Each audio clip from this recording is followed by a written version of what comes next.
Diálogos de Cosmovisión presentan Apologética Provida, una guía para defender y rescatar vidas. Capítulo 15. Revelando la verdad sobre el aborto. Si soy el eco y no el grito, no soy real. Como un muñeco de hilo, no soy real. Si no protesto, no soy real. Kraken. Licencia para matar. La famosa cantante Britney Spears recientemente ha hablado sobre su experiencia sobre el aborto en una relación del pasado con Justin Timberlake. En su libro, La mujer dentro de mí, afirma: pero Justin estaba definitivamente enojado sobre el embarazo. Él decía que no estábamos preparados para tener un bebé en nuestras vidas, que éramos muy jóvenes. Si hubiera dependido de mí solamente, nunca me lo hubiera practicado. Hasta hoy es una de las cosas más agonizantes que he experimentado en mi vida. ¿De qué se trata el aborto después de todo? Sin duda, Justin no carecía de recursos económicos. Seguramente que no era difícil para él entregarlo en adopción tampoco.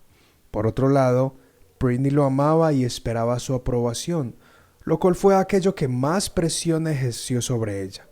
La realidad es que ya no están juntos. El aborto es una crisis de fe, y cuando un hombre le pide a una mujer escoger entre él o el bebé, la historia ha demostrado que el hombre se va a ir de todas maneras, después de haber utilizado a la mujer tanto emocional como sexualmente. Historias como estas destruyen los argumentos más populares de falta de finanzas. Lo que la posición a favor del aborto defiende es simple: licencia para matar. No seremos los primeros en denunciar el mal, y nunca lo seremos. Tal como hablamos en el capítulo 9 sobre el aborto, reiteramos que la Escritura no esconde los actos más atroces sucedidos en la Escritura y comprendidos en su contexto del espacio-tiempo. Serán de ejemplo para nosotros. En el libro de los Jueces se narra un período de total relativismo, pues la frase que resume todo el libro es: cada uno hacía lo que bien le parecía. Puesto en otras palabras, no había una medida absoluta que proveyera la dirección para el bien y el mal. Había desconocimiento de la ley, no había rey, y como consecuencia había violencia y maldad sin precedentes.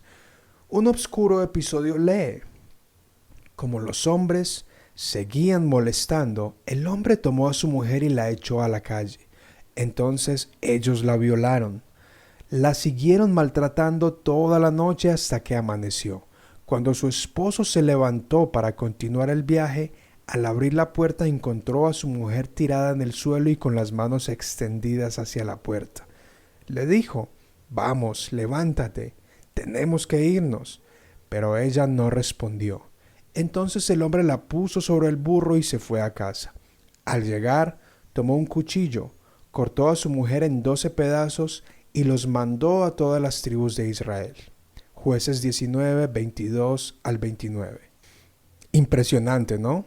¿Cómo es posible que esta sociedad ha llegado al límite en que unos hombres muestren tal nivel de ansiedad por tener relaciones con otros hombres? Este hombre descuartizó en 12 partes el cuerpo violado de esta mujer para luego enviarlo a cada una de las tribus de Israel. Cuando el pueblo no quiere ver el mal que hay en medio de sus filas, sabiendo que está innegablemente presente, entonces extremas medidas de denuncia han de ser implementadas. Esa es una espeluznante ilustración de lo que San Pablo evocaría siglos más tarde en medio de la expansión cristiana en el Imperio Romano. Y no participéis de las obras infructuosas de las tinieblas, sino más bien reprendedlas. Efesios 5:11. De eso se trata este capítulo, de mostrar lo que realmente el aborto es. Sin eufemismos. Durante la audiencia de 1973, la abogada Sarah Weddington se refiere al ser por nacer como un producto de la concepción, un espécimen patológico. Nuestra cultura hoy es ultrasensible. Todo el mundo habla con eufemismos para evitar ofender a los demás. La tentación es ser políticamente correcto para poder que se abran puertas en muchos lugares y encontremos un micrófono para expresar nuestra libertad de hablar. Expresiones como IVE, interrupción voluntaria del embarazo, suenan nobles a la hora de alzar su voz ante una audiencia que valora los derechos a la privacidad tan apreciada por naciones democráticas. Es por esto que lo que enciende la ira de los proponentes del aborto es la falta de eufemismo de los pro vida, porque en lugar de llamarlo IVE, le llamamos asesinato injusto e intencional. Por supuesto, la palabra asesinato ya acarrea una carga demasiado pesada. El debate del aborto no va en torno a si el asesinato debería ser legalizado, sino en si el aborto es un tipo de asesinato. Los proponentes del aborto saben que cuando un agente provida muestra la realidad de los métodos del aborto y cómo realmente se ve, inflama la audiencia y hasta cierto punto se puede perder cierta credibilidad, puesto que lo tildarán de amarillista o morboso. Bernard Nathanson captura de forma impecable lo que es el aborto. Él dice: el holocausto del aborto va más allá de un discurso ordinario sobre moralidad y condenación racional. No es suficiente pronunciar su perversidad absoluta. La tragedia del aborto es un evento nuevo, agravado por presuposiciones tradicionales de la historia, la psicología, la política y la moralidad. Se extiende más allá de las deliberaciones de la razón, más allá del discernimiento del juicio moral, más allá del sentido mismo. Este es un mal suelto de sus amarres en la razón y la casualidad, una corrupción secular ordinaria elevada a poderes inimaginables de magnificación y extremidad ilimitada. Fin de la cita. Podemos escuchar sobre las guerras que hay en Medio Oriente, indignarnos y escandalizarnos, emitiendo fuertes juicios sobre lo que los terroristas hacen a infantes y mujeres. Sin embargo, el hecho de no presenciar la guerra y sus brutales resultados al vivir dentro de los confines de nuestra comodidad limita nuestra facultad de sentir. De manera similar sucede con el aborto. Hasta no ver, no nos preocupamos. De todas las ofensas del hombre, el derramamiento de sangre inocente es la más grande de todas. En la Escritura, Dios pasa de advertir a juzgar la pasividad y la tolerancia del asesinato de personas inocentes. En la antigüedad, el sacrificio de infantes era aceptado como ofrecimiento de intercambio a los dioses. Dicho intercambio incluía la entrega de los infantes por parte de sus padres de manera voluntaria, quienes esperaban la bendición o apaciguamiento de la ira de los dioses. Dios siempre advirtió a su pueblo sobre este asunto, pues era una práctica aceptada en el Medio Oriente antiguo. El derramamiento de sangre contaminaba la tierra misma, pues para Dios en la sangre está la vida. Levíticos 17:11. Una de las consecuencias del derramamiento de sangre era la expulsión de la tierra prometida hacia una tierra extraña. Por ejemplo, Ezequiel fue un profeta que vivió durante la época del exilio. Él fue llevado cautivo de la tierra prometida hacia una tierra extraña. A través de su libro, frecuentemente hace alusión al derramamiento de sangre inocente como la consecuencia de dicho exilio. Has pecado por la sangre que has derramado, te has contaminado con los ídolos que te hiciste, has hecho que te llegue el día, el fin de tu vida. Por lo tanto te he puesto en vergüenza y ridículo entre los países. Ezequiel 22:4. Pero de las formas que el hombre ha inventado para derramar sangre inocente, la peor es el sacrificio de infantes. Desde la época de Moisés, al salir de Egipto, Dios advierte: no ofrezcan ningún hijo tuyo a Moloc para que sea quemado. Levíticos 18:21. Y tan horrible es este acto que Dios advierte no solo de los que intencionalmente lo hacen, sino aquellos que pasivamente toleran el acto. Si el pueblo de la tierra se desentiende de lo hecho por quien entregue sus hijos a Moloc y no lo condena a muerte, yo mismo me pondré en contra de ese hombre y de su familia y lo eliminaré del pueblo. Levíticos 24 al 5. No es un acto privado, afecta a toda la congregación. Quizás la expresión de la ira de Dios más evidente del derramamiento de sangre infantil se aprecia en Ezequiel capítulo 16. En este relato el profeta cuenta la historia de manera muy biológica de cómo Dios recoge al recién nacido para hacerlo una gran nación. Al contrario, tan pronto como naciste, arrojaron a la intemperie, sin que les importara si sobrevivirías. Verso 5. En resumen, esta bebé crece para ir más allá del abandono que sufrió de bebé. El profeta dice en los versos 20 al 21, se te hace poco haberte prostituido tanto que tomaste a los hijos y a las hijas que tuviste conmigo para ofrecerlos a esos ídolos como alimento. Sacrificaste a mis hijos, los entregaste a esos ídolos para que el fuego los consumiera. El aborto como sacrificio de infantes. Cualquiera que sea la razón que busque justificar el aborto, siempre va a encajar dentro del esquema de un intercambio o una apuesta. Pues en realidad, la mujer o el hombre que presiona a la mujer a abortar están haciendo una apuesta al futuro.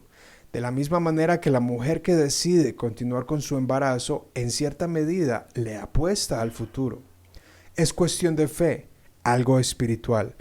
Nadie sabe qué pasará en el futuro, pero aquellos que deciden abortar hacen un sacrificio para, por lo menos en sus mentes, garantizar un futuro más brillante. De la misma manera, quien continúa con la gestación sacrifica sus prioridades para enfrentar los desafíos con la esperanza de un futuro más brillante. En la vida, siempre estamos sacrificando algo en intercambio de otra cosa. Kim Flodin, una defensora firme de los derechos del aborto, se practicó dos. Posteriormente describe sus angustiosas circunstancias y sentimientos de culpa. Ella concluye, estaba embarazada y cargaba 2 niños por nacer y tomé una decisión por razones completamente egoístas, para negarles la vida y así yo poder mejorar la mía. Esta es la perfecta definición de sacrificio de infantes como se desenvuelve hoy día. Hay muchas razones para cometer el aborto, pero todas ellas comparten el mismo ADN. Todas sacrifican al niño para obtener algo más, pero el ingrediente común para poder hacerlo es la deshumanización. El aborto sustituye la oración. Aún así, todas las razones que existan para cometer el aborto son secundarias, pues la razón principal es de naturaleza espiritual. Abortamos en lugar de confiar en Dios, quien puede proveer para nuestras necesidades. Como dice Santiago 4:2, si ustedes desean algo y no lo obtienen, entonces matan. Ese es el espíritu del aborto. ¿Y por qué no obtenemos lo que necesitamos? Santiago responde, porque no piden, y si piden, piden mal. El aborto, pues, reemplaza la oración. No tengas miedo de abordar el tema de la fe, puesto que la gran mayoría o son católicos o cristianos evangélicos, o creen en Dios de una u otra manera. El aborto les hará actuar contra dichas convicciones y valores, lo que acarreará sentimientos de culpa y vergüenza. Reflexionando de otra manera, el aborto dice, este es mi cuerpo, y derramo esta sangre para poder sobrevivir. ¿Puedes notar la imitación diabólica de la Santa Cena? Los abortistas son salvadores sustitutos. Tan extraño y bizarro que parezca, los abortistas reflejan el ofrecimiento de Cristo a aquellos que están atribulados. Vengan a mí todos ustedes, los agotados de tanto trabajar, que yo los haré descansar. Mateo 11, 28, 29. Al igual que Cristo, los abortistas promueven liberación. Les promete salvar sus vidas. La única diferencia es que uno vende a la muerte como libertad, mientras que el otro otorga vida. Tu llamado como rescatista es ampliamente a ayudar a aquellas mujeres y parejas atribuladas por un embarazo no planificado, para que vengan al verdadero Salvador para que encuentren libertad y esperanza. Incluso si no les hablas directamente sobre asuntos espirituales, pues es diferente debatir con alguien que defiende del aborto y ayudar a quien considera tener uno. Les vas a mostrar que hay esperanza. Tu objetivo es ayudarles a creer que, aunque todo se vea con neblina, es posible buscar a Dios para provisión. Elegir la vida es como aprender a orar. Danos el pan de cada día. Posiblemente por esto es porque al hablar abiertamente de asuntos espirituales con la mujer, se convierte en una puerta frente a mujeres y parejas en embarazo. No es imponer creencias, sino más bien tratar de ayudarles con sus preguntas más inquietantes. Ahora saben que la decisión que están a punto de tomar es espiritual. Quizá han venido orando por eso. Jamás olvides que el asunto de la crisis del embarazo es tan espiritual como biológica, pues obliga a las personas a definir sus creencias y a quién le creerán. Ayúdales a confiar en el verdadero Salvador para ese momento tan crucial. A lo mejor debes reconocer que te han enseñado a guardar tu fe y espiritualidad como algo privado, algo para ti solamente. No creas eso, especialmente cuando hablas con alguien en crisis de embarazo. Haz preguntas como: háblame de tus creencias. ¿Qué te dicta tu Dios que hagas? ¿Cómo se siente tu Dios si tomas esta decisión? ¿Cómo reconcilias esta decisión con lo que crees de Dios? La naturaleza de esta lucha es cósmica en su manera más amplia. Es el bien versus el mal, la vida versus la muerte. Es Satanás quien viene a devorar. Apocalipsis 12:4. Cristo viene a liberar. Sufrir es un deber, incluso morir si es necesario. Estás llamado a confiar en Dios y a entrar en la batalla por la vida. Bonhoeffer escribió: cuando Dios llama a un hombre, lo ata a ir y a morir. La gracia barata es la enemiga mortal de la iglesia. Hoy en día luchamos por la gracia costosa. La gracia barata es aquella que se compra en el mercado como si fueran snacks. De manera similar debemos nosotros exponer la maldad que se ha normalizado en nuestro tiempo, el desmembramiento de niños indefensos antes de nacer. Causar este escándalo es avalado por Dios y otros lo han hecho no solo en la Biblia sino en la historia de la humanidad. A la vez que anunciamos las buenas nuevas, también debemos denunciar las obras infructuosas de las tinieblas.